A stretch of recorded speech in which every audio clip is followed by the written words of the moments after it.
So I'm Deb Tillett. I'm the president of ETC, the City of Baltimore's Technology and Innovation Center. My job is to help create jobs and make an economic impact on the City of Baltimore, one entrepreneur at a time. And that's why I'm sitting here with my friend, colleague, and all-around amazing guy, Chris Wink. Yeah. Tell us about Chris Wink. So I will do that. I'm Chris Wink. I'm the publisher of Technically. We're a network of local technology news sites across the Mid-Atlantic. We report on communities. For years, we've organized events in those communities, including Baltimore Innovation Week, an event we do here. We've done this. This is the 6th year, 2017, of Baltimore Innovation Week.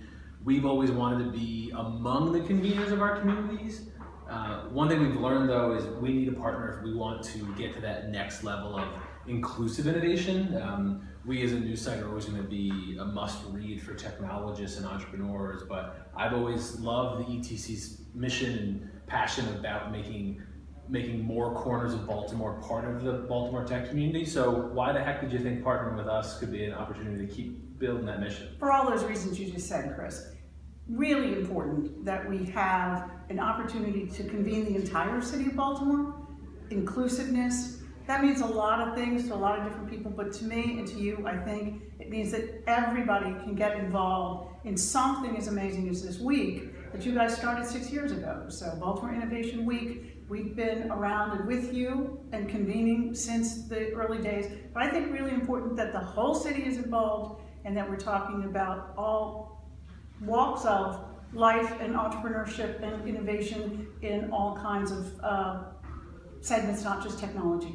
When you said, been with us for the beginning, I can speak to that. I can remember being in the first ETC location around the conference room in the very first week with a handful of the major stakeholders that make up Baltimore and Maryland's innovation and entrepreneurship community, and you were among the first people pushing on us about what it had to be or could be, and you've been an amazing stakeholder.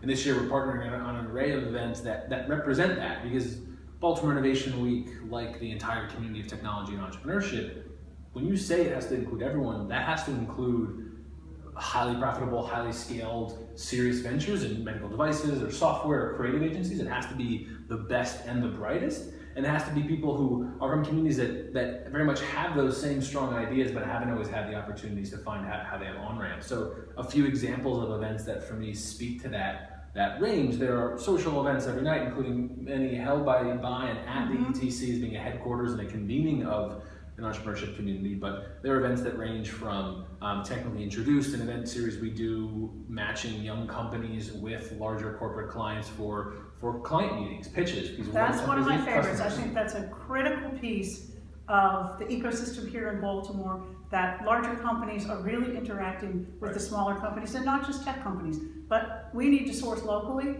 We need to make sure that Baltimore grows as a result of that, and that's a wonderful part of Baltimore Innovation Week. But there are many, many other things going on, and it really is a curated week of inclusion and across, again, all forms of innovation, not just technology. You're dead on. And so, Innovation Village, the fantastic stakeholder group in West Baltimore, organizing their Smart Cities conference that was around engaging various stakeholders and pieces from it.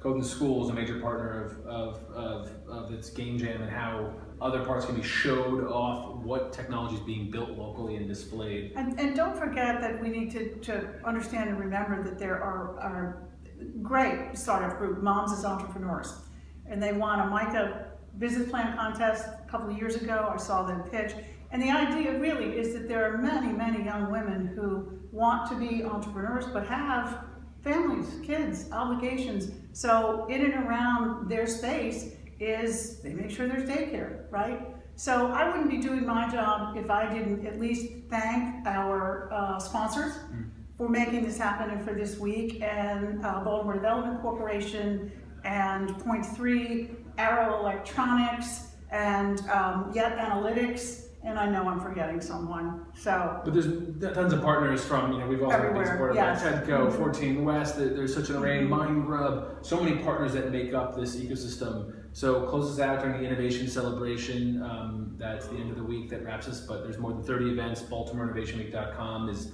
a place to find out more about the event series and beyond. And Deb, on the way out, I wonder if This is the first pilot of us working even more closely together and pushing us about how we can be. What do you hope Baltimore Innovation Week looks like in 2 years, 5 years, beyond? What are those metrics of success that you'll look for to know it was worth doing? I would really like to see some of the other stakeholders that we've been talking to, not that they haven't stepped up already, but some folks who actually really want to get involved and do a business track day. And so maybe, certainly there's always an idea in and around a cybersecurity track day, but there are lots and lots of other kinds of businesses that we can't overlook, and hoping that we can grow that and get them involved in showcasing what they do and what they do for this city.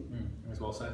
Thank you for believing in a little news organization. We will keep reporting on you. My job is to make sure we build relationships with those we cover best. So thanks for your support and interest. Thank you. My friends. One take, wow.